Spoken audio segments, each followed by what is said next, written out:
여러분은 혹시 세상에서 가장 영향력 있는 여성으로 불렸던 한 사람을 아시나요? 그녀의 이름 앞에는 늘 최초라는 수식어가 따라다녔죠. 바로 페이스북. 지금은 메타의 최고 운영 책임자 구였던 셰릴 샌드버그입니다. 구글의 부사장이자 자선 사업가였고 타임지에서 선정한 가장 영향력 있는 100인의 이름을 올리기도 했습니다. 그야말로 성공의 상징과도 같은 인물이었죠. 하지만 오늘 저는 그녀의 화려한 경력이나 성공 신화에 대해서만 이야기하려는 게 아닙니다. 어쩌면 우리 모두가 인생에서 한 번쯤 마주하게 될 깊은 상실과 고통을 그녀가 어떻게 이겨냈는지에 대한 이야기를 들려드리고 싶습니다. 완벽해 보였던 그녀의 삶을 송두리째 뒤흔든 비극, 그리고 그 폐허 속에서 그녀가 어떻게 다시 일어설 수 있었는지, 그 과정에서 얻은 소중한 깨달음에 대한 이야기입니다. 셰릴 샌드버그는 24살이라는 어린 나이에 첫 번째 결혼을 했지만 1년 만에 이혼의 아픔을 겪습니다. 그녀는 훗날 이 경험을 실패라고 표현하며 스스로를 낙인 찍었다고 고백했죠. 하지만 이 실패는 그녀를 더욱 단단하게 만들었습니다. 그녀는 자신의 일에 더욱 몰두했고 구글에 입사해 온라인 광고 비즈니스를 성공적으로 이끌며 모두가 인정하는 인재로 성장했습니다. 그리고 운명처럼 두 번째 사랑이 찾아왔습니다. 상대는 서베이몽키의 CEO였던 데이브 골드버그. 두 사람은 서로에게 완벽한 파트너였고 세상 누구보다 행복한 가정을 꾸렸습니다. 셰릴은 남편의 든든한 지지 속에서 페이스북의 CEO로 합류해 전 세계적인 성공을 이끌었죠. 그녀는 자신의 경험을 바탕으로 여성들에게 두려워하지 말고 앞으로 나아가라고 외치는 책 윈인을 출간하며 전 세계 여성들의 롤모델이 되었습니다. 모든 것이 완벽해 보였습니다. 하지만 행복은 영원하지 않았습니다. 2015년 5월 멕시코에서 휴가를 보내던 중 남편 데이브가 심장 부정맥으로 갑작스럽게 세상을 떠났습니다. 셰릴의 눈앞에서 그녀가 세상에서 가장 사랑했던 사람이 사라진 것입니다. 그녀의 세상은 한순간에 무너져 내렸습니다. 그녀는 훗날 이렇게 말했습니다. 나는 슬픔이라는 감정의 깊이를 전혀 알지 못했다. 발을 딛고 있던 땅이 순식간에 사라져 버리는 느낌.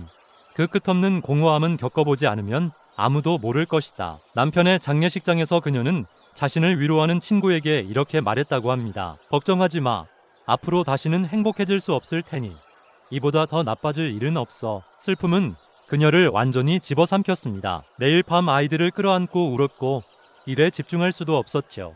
그녀는 자신을 옵션 B의 삶에 던져졌다고 표현했습니다. 누구도 원하지 않았던 예기치 못한 불행으로 가득 찬 두 번째 선택지. 그렇게 절망의 나날을 보내던 어느 날 그녀는 친구이자 심리학자인 럼 그랜트와 대화를 나누게 됩니다.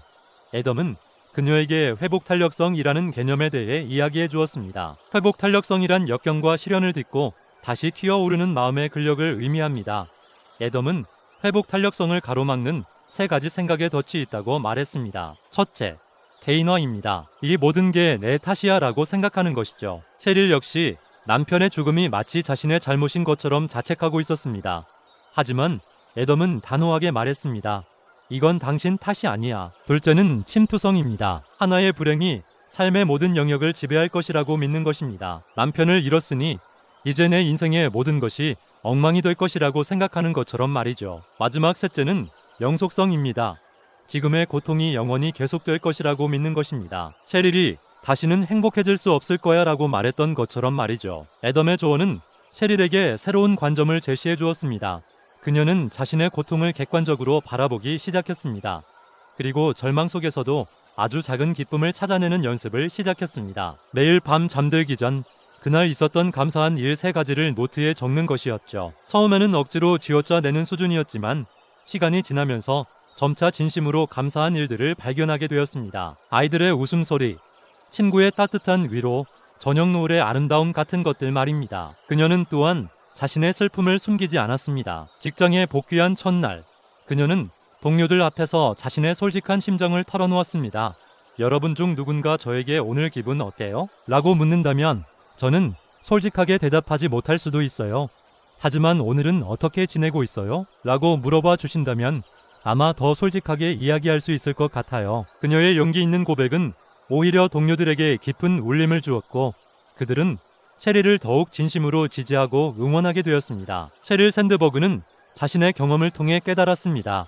슬픔과 기쁨은 동전의 양면처럼 함께 존재한다는 것을요. 깊은 슬픔을 겪어본 사람만이 진정한 기쁨의 가치를 알 수 있고 가장 어두운 밤을 지나온 사람만이 새벽의 빛을 뜨겁게 맞이할 수 있다는 사실을 말입니다. 그녀는 에던 그랜트와 함께 옵션비라는 책을 출간했습니다. 이 책은 예기치 못한 불행을 겪은 사람들이 어떻게 역경을 이겨내고 다시 성장할 수 있는지에 대한 이야기입니다. 그녀는 책을 통해 이렇게 말합니다. 우리는 시련을 겪으면서 더 강해질 수 있다. 회복 탄력성은 근육과 같아서 노력하면 얼마든지 키울 수 있다. 그리고 그 과정에서 우리는 이전에는 미처 몰랐던 우리 자신과 세상의 새로운 면을 발견하게 될 것이다. 체릴 샌드버그의 이야기는 우리에게 질문을 던집니다. 당신의 인생에서 옵션 B는 무엇이었나요? 혹시 지금 예기치 못한 시련으로 힘들어하고 있지는 않나요? 괜찮습니다. 넘어져도 괜찮고 아파도 괜찮습니다. 중요한 것은 넘어진 자리에서 무엇을 발견하고 어떻게 다시 일어설 것인가 하는 점입니다. 체릴 샌드버그가 절망의 잿더미 속에서 감사와 연대의 씨앗을 발견했듯이 우리 역시 고통 속에서 성장의 기회를 찾을 수 있습니다. 혼자라고 생각하지 마세요. 주변에 손을 내밀고 자신의 연약함을 드러낼 용기를 가지세요. 그리고 기억하세요. 당신 안에는 그 어떤 시련도 이겨낼 수 있는 강인한 회복 탄력성이 잠재되어 있다는 사실을요. 오늘 이야기가 여러분의 마음에 작은 위로와 용기가 되었기를 바랍니다. 감사합니다. 제 이야기가 마음에 드셨다면 구독과 좋아요, 알림 설정 부탁드립니다.